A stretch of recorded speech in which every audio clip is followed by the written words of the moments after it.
नमस्कार दोस्तों, कैसे हैं आप लोग। एक मुस्लिम वुमेन रेशमा नाम की यहां पे पहुंची है दिल्ली हाई कोर्ट के पास पॉलीगैमी को अनकॉन्स्टिट्यूशनल डिक्लेयर करवाने के लिए। ना केवल संविधान के हिसाब से, मुस्लिम पर्सनल लॉ के हिसाब से भी।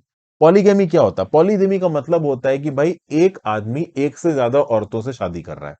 और अगर पॉलीगैमी लॉज की बात की जाए तो हिंदू धर्म के लिए क्या पॉलीगैमी लॉज है, मुस्लिम धर्म के लिए क्या पॉलीगैमी लॉज है, हिंदू मैरिज एक्ट। तो ये सब मैं अभी आपको आगे वीडियो में बताऊंगा। ये न्यूज यहाँ पे पर्टिकुलर रेलेवेंस के लिए इसलिए हो जाती है क्योंकि रिसेंटली ही दिल्ली हाईकोर्ट ने केंद्र की सरकार से पूछा है कि भाई पॉलीगैमी के ऊपर सरकार का क्या व्यू पॉइंट है। देखिए, कहीं ना कहीं शादी कहां करनी है, कितनी करनी है, इसके ऊपर पॉलिसी बनाना प्रेरोगेटिव होता है सरकार का। और इंडिया में पर्सनल लॉज के हिसाब से पॉलिसी बनाई जाती है, क्योंकि हमने रिलीजियस फ्रीडम दे रखी है आर्टिकल 25 से लेकर आर्टिकल 28 के बीच में। तो इस पूरे मुद्दे को यहां पे समझने की कोशिश करते हैं। आगे बढ़ने से पहले वीडियो पे लाइक का बटन, दोस्तों चैनल को शेयर और सब्सक्राइब नहीं किया कर लीजिए, इंस्टाग्राम पे फॉलो कर लीजिए, टेलीग्राम ग्रुप ज्वाइन कर लीजिए। टेलीग्राम ग्रुप पे आपको इस पर्टिकुलर लेक्चर की पीडीएफ मिल जाएगी। If possible for you friends, click the join button. और हो सके तो सुपर थैंक्स का बटन दबाइए, ये काफी हेल्पफुल है। तो देखिए, मंडे को ही मतलब कल की बात हो रही है, 2 मई को सेंटर ने रिस्पांस मांगा किससे?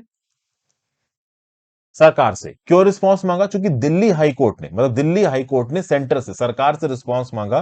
क्योंकि दिल्ली हाई कोर्ट के सामने एक रेशमा नाम की लेडी का केस पहुंचा है। इसने यह बोला है कि एक मुस्लिम हस्बैंड जो एग्जिस्टिंग वाइफ है या उसकी बहुत सी बीवियां हैं, उनसे परमिशन लिए बिना एक नई औरत से शादी कर ले, ये गलत है, ये अनकॉन्स्टिट्यूशनल है। और रेशमा यहां पे केवल भारतीय संविधान के हिसाब से इसको अनकॉन्स्टिट्यूशनल नहीं बता रही है, मुस्लिम पर्सनल लॉ, शरीयत के नियम कानूनों के हिसाब से भी इसको अनकॉन्स्टिट्यूशनल बता रही है। 28 साल की है ये। और अभी के लिए इनका जो केस है वो दिल्ली के acting chief justice Vipin Sanghi और जस्टिस नवीन चावला की बेंच देख रही है। पीआईएल यहां पे रेशमा ने साइन की है। रेशमा का यह बोलना है कि मेरा 11 महीने का बच्चा है और जो मेरा पति है, he is planning to divorce her, और किसी दूसरी औरत से शादी करने के मूड में है विदाउट हर कंसेंट।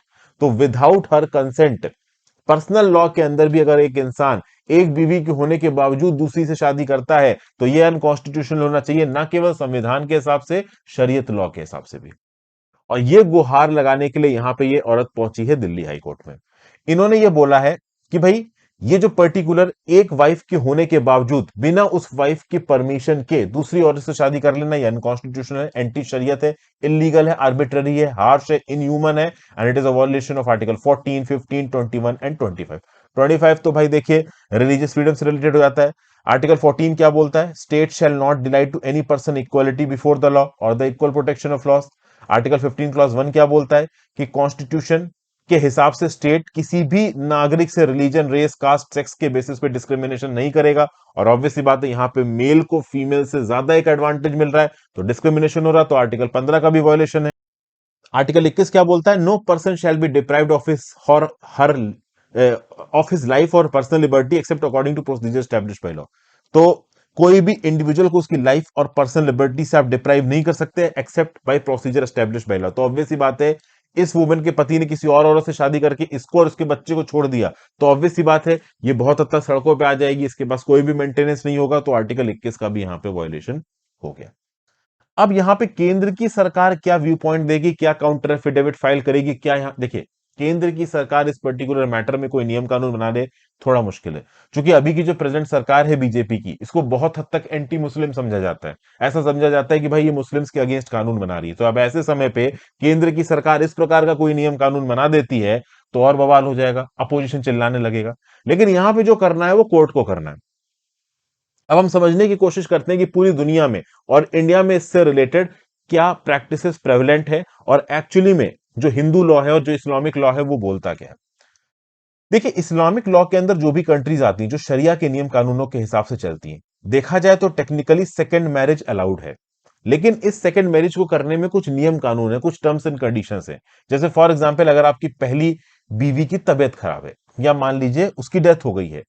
अब डेथ हो गई तो उस केस में किसी और धर्म में भी शादी हो सकती है, बट मान लीजिए कोई इलनेस है, जो फर्स्ट वाइफ है वो बच्चे नहीं पैदा कर सकती, तो उस केस में दूसरी वाइफ से शादी करना अलाउड है। ये कंट्री टू कंट्री वेरी करता है। मैं आपको एक बात बता दूं, अगर आप कुरान की टीचिंग्स के हिसाब से जाएं तो एक मुस्लिम मैन एक से ज्यादा औरतों से शादी कर सकता है, मैक्सिमम 4 औरतों से शादी कर सकता है। लेकिन कहीं पे भी इस चीज को आप कह लो प्रमोट नहीं किया गया, ऐसा कहीं नहीं लिखा है कुरान के अंदर कि नहीं तुमको करनी ही करनी है। अब देखिए, बहुत सारे ऐसे इस्लामिक स्कॉलर्स का कहना है, मैंने एडिटोरियल में भी कई बार पढ़ा है, कुछ इस्लामिक स्कॉलर्स ने ये कोट किया है कि भाई पहले क्या होता था कि कभी कभी जब कोई डिजास्टर आ जाता था, फ्लड आ जाता था, सूखा पड़ जाता था, तो एकदम से बहुत सारे लोगों की मृत्यु हो जाती थी, कोई जंग हो जाती थी तो बहुत सारे लोगों की मृत्यु हो जाती थी। तो उसमें क्या होता था कि बहुत सी औरतें विधवा हो जाती थी।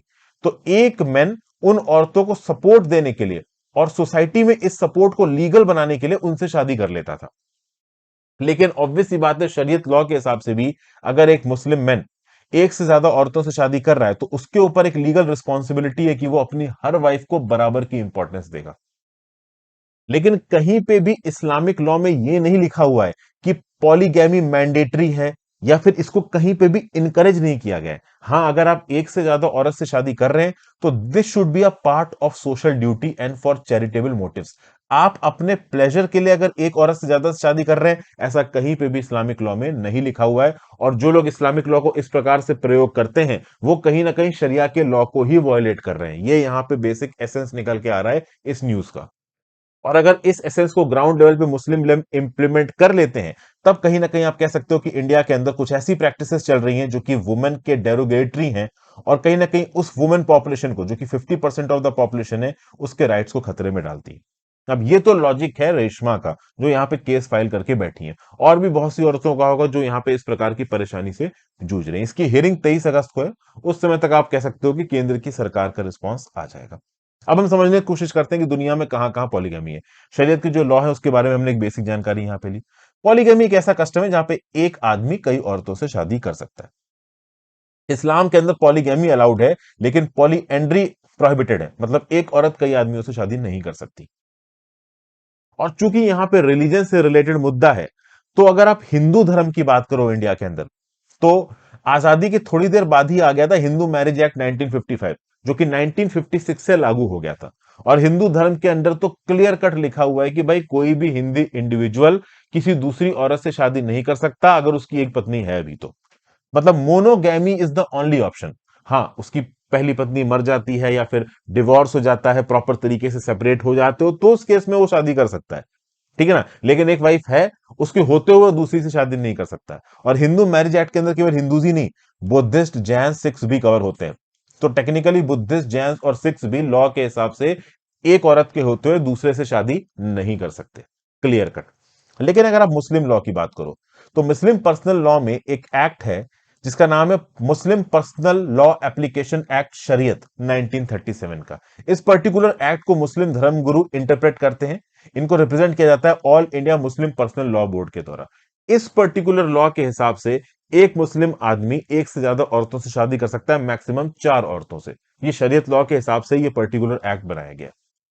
लेकिन यहां पे ये बात भी क्लियर की गई है कि आप प्लेजर के लिए काम नहीं कर सकते। This should B for a purpose.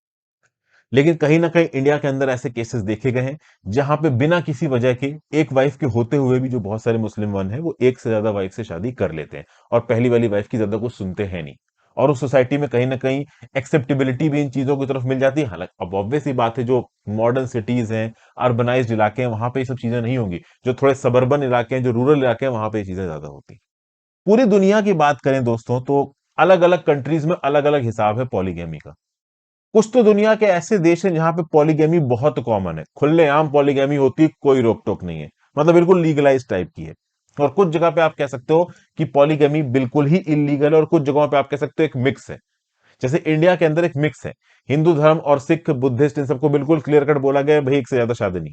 और चूंकि right to freedom of religion है इंडिया के अंदर, तो भाई मुस्लिम पर्सनल लॉ के अंदर भाई एक से ज्यादा आप शादी कर सकते हो। एक रिसर्च यहां पे कंडक्ट की गई है प्यू रिसर्च सेंटर के द्वारा। ये रिसर्च कंडक्ट की गई थी 130 कंट्रीज में। 2019 में इसका जो आउटकम है वो निकल के आया। इसने ये बताया कि दुनिया की 2% आबादी पॉलीगैमस हाउस होल्ड में रहती है। पॉलीगैमस हाउस होल्ड मतलब एक ऐसा हाउस होल्ड जहां पे एक आदमी की एक से ज्यादा बीवियां हैं। ठीक है। कुछ कंट्रीज हैं अफ्रीका की, सेंट्रल और नॉर्थ अफ्रीका में, जहां पे पॉलीगैमी बहुत कॉमन है। जैसे बुर्किना फासो में, माली में, नाइजीरिया में, इन कंट्रीज में पॉलीगैमी बहुत ज्यादा कॉमन है। यहां पे एक नक्शा दिखाया गया, मैं आपको पहले बता दूं कि इस नक्शे में इंडिया का मैप गलत है। अक्सर कर वो नक्शे जो इंडिया से बाहर बनाए जाते हैं उनमें मैप गलत दिखा दिया जाता है। यहाँ पे हमारा कश्मीर जो पाकिस्तान ने इलीगल कब्जा कर रखा है वो पाकिस्तान के उसमें दिखा रखा है। और अक्साई चीन वाला इलाका चाइना के अंदर दिखा रखा है, तो ये नक्शा गलत है, मैं आपको पहले बता दूं। बहरहाल, इस नक्शे को दिखाने का टारगेट क्या है? ये जो काले वाला रीजन है, यहाँ पे पॉलीगैमी प्रैक्टिस है। तो पूरा का पूरा नॉर्थ अफ्रीका का जो साहेल रीजन है, और कुछ हद तक इक्वेटोरियल अफ्रीका के एक बड़े इलाके में, और ये पूरे के पूरे अरेबियन पेनिनसुला में, जहां पे Iraq, Saudi Arabia, Yemen, Oman जैसी कंट्रीज आती हैं, यूएई आता है, यहाँ पे जो पॉलीगैमी है वो परमिटेड है। ईरान में परमिटेड है, पाकिस्तान में परमिटेड है, अफगानिस्तान में परमिटेड है। लेकिन मैं ये बता दूं कि ब्लैंकेट परमिटेड नहीं है। मतलब ऐसा नहीं कि आपने मुंह उठाया और किसी से भी शादी कर ली, नहीं, और कितनी भी शादी कर ली, नहीं। कुछ रिस्ट्रिक्शंस हैं, और restrictions country to country vary करते हैं। अब जैसे बुर्किना फासो, माली और नाइजीरिया, इस प्रकार की कंट्रीज में ज्यादा रिस्ट्रिक्शंस नहीं है। लोग अपने हिसाब से एक से ज्यादा बीवी से शादी कर रहे हैं, कोई चेक एंड बैलेंसेस नहीं है, वुमेन राइट्स बहुत कम है। लेकिन अफगानिस्तान, पाकिस्तान, बांग्लादेश, ईरान, इजिप्ट में पहुंच जाइए, तो यहाँ पे ओवरऑल ठीक है, आप एक औरत से ज्यादा से शादी कर सकते हो, बट ज्यादा लोग करते नहीं, क्योंकि टर्म्स एंड कंडीशंस यहाँ पे लगाई गई हैं। लॉ थोड़ा बहुत यहाँ पे एक्टिव है। सऊदी अरेबिया, कतर, यूएई में भी पॉलीगैमी लीगल है, बट ऑब्वियस सी बात है, with some terms and conditions. कुछ टर्म्स एंड कंडीशंस के हिसाब से आप पॉलीगैमी प्रैक्टिस कर सकते हो। अपने मन मुताबिक डिस्क्रिशनरी तरीके से कभी भी उठ के शादी नहीं कर सकते एक औरत से ज्यादा। तो ये यहाँ पे हमने एक छोटा सा एनालिसिस किया है। इंडिया के लीगल सर्कल्स में इस बात के अब डिसीजन शुरू हो गया। दिल्ली हाई कोर्ट ने यहाँ पे एक्टिवली सरकार से एक सजेशन मांगा है, आप बताओ कि पॉलीगैमी के ऊपर आपकी क्या राय है। अब ऑब्वियस सी बात है, सरकारों के हाथ यहां बंधे होते हैं, क्योंकि रिलीजन से रिलेटेड मैटर है, सेंसिटिव मैटर है। अगर केंद्र की सरकार कोई भी स्टेप लेती है, तो बहुत हद तक उसको एंटी मुस्लिम समझा जाएगा, रिलीजियस इंडिपेंडेंस में इंटरफियर करने वाला एक, आप कह सकते हो, एंटिटी समझा जाएगा। अभी हिजाब रो में इतना बवाल वैसे ही हो रखा है, वहां पे भी कर्नाटका की बीजेपी सरकार न्यूज में रही है।